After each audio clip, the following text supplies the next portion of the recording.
Which is why, you know, you ever have an argument with someone, you're like, let's just call. I don't want to fucking text you because you know that shit don't go anywhere. Yeah, like it's my thumbs are tired. Like, like, bro, you wrote a paragraph. I'm not reading that fucking shit. Come on, get on call.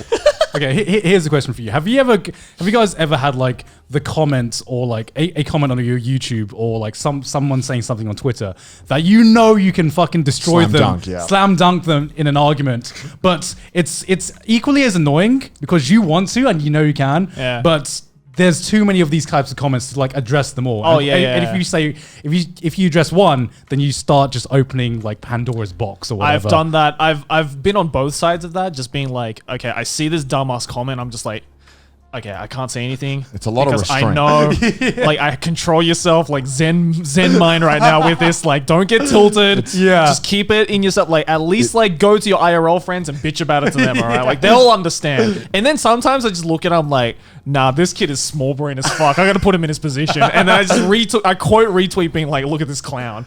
Oh, man, I feel like the amount of restraint it takes is like just stopping your piss midstream. It's like,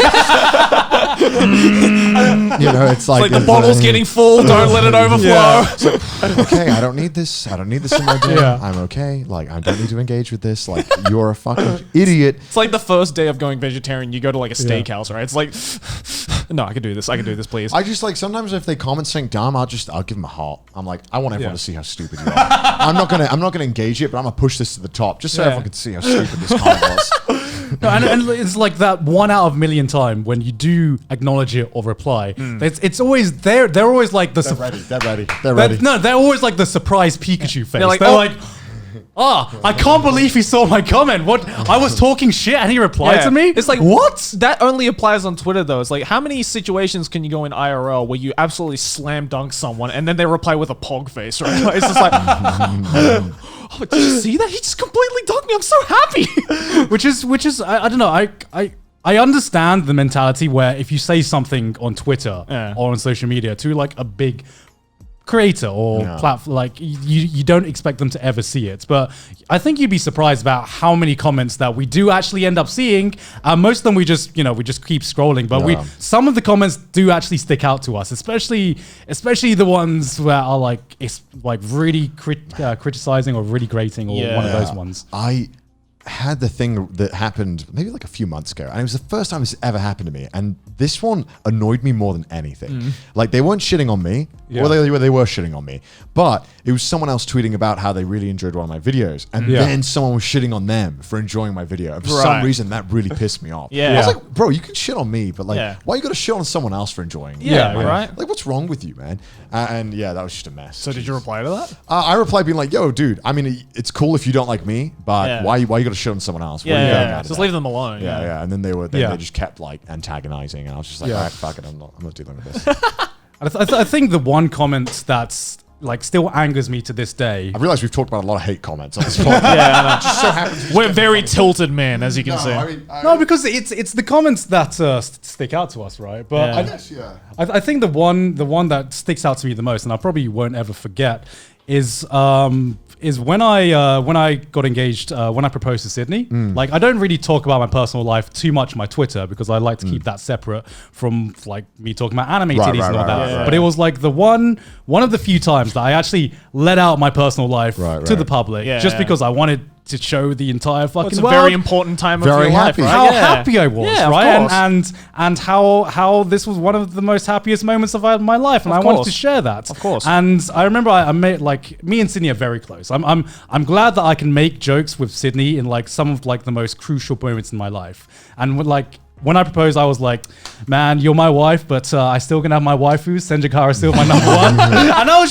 was just a funny joke. Of course. Like, this just the kind of relationship I have. I'm glad I'm with someone who I can joke around with like that. Yeah. And so Sydney posted that joke, and somebody like quote, they didn't even like quote retweet that one. They just they screenshotted it. Right. Oh, that's the worst. Yeah, it's like, at least give me like some fucking credit. Right? Yeah, exactly. they think they're not gonna. They think you can't fucking see it if they screenshot it because there's nothing that leads it back to them. But they screenshotted it and they posted it on their personal Twitter and was like, "Woman, you should have better standards for your men. Don't let your man get away with this kind of shit." Oh my God. And I'm like, You know nothing about my relationship with Sydney, right? That is the biggest I know more about your life than you do, like comment, right? Like they were judging me because I was making this joke, which some girls won't be happy with, and you know, if you're not happy with that kind of joke, that's completely Don't fair. be with that kind of person. Yeah, exactly. Really simple, right? Exactly. Yeah. I was with someone I could trust to make that joke, but then Sydney actually like commented on it. Like she quite retweeted it and commented on it, and the reaction they made was just such a like. Why are you like this? You know what I mean? Yeah. Because when she replied, she was like, I can't believe they've actually outed me. Like they've just sent all their followers to me. Yeah. I'm like getting cyberbullied right now. And you're like, what do you expect if you talk shit online and you can't take it back? Like, how do you think we feel? I love people who do that because it's usually like young guys or girls, like in their teens, obviously, right? Yeah. And they just expect, like, how do they not understand the concept of, if you're prepared to give shit, you better be prepared to take shit. Yeah, exactly. It's like you're talking shit about someone. What do you expect them to just not fight back? Like, why are you acting like the victim here? Yeah, like where you're here judging my personal life, and suddenly they have more followers than me. I'm like, I don't give a shit, dude. Like, you shit talk me, I'ma fucking smack you right back. You better be prepared for that. And if you're not, then don't say it in the first place. Keep it to yourself. If you're gonna smack talk and then you're gonna cry about being called out, it's like, why would you?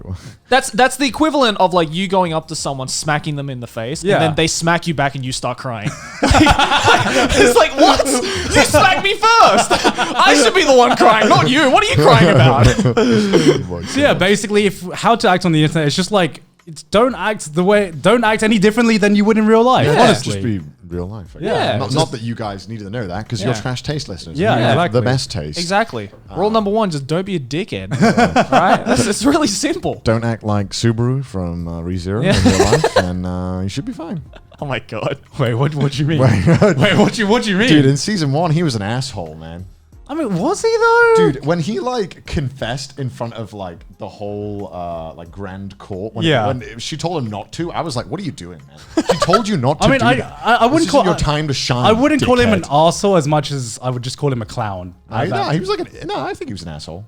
You do? Yeah, I thought he was in the first season. I mean, either way, it's not very good, right? Yeah, no, You're either a clown or an asshole. Either way, he wasn't doing himself any favors. Yeah, but no. season 2, he looks like he's turned himself around. Yeah, which I'm glad. don't be like season 1 Subaru is what we're saying, right? Yeah, yeah, exactly. No, season 2, I've been very much enjoying his character development. Yeah, I'm glad that he's finally learning not to be an incel.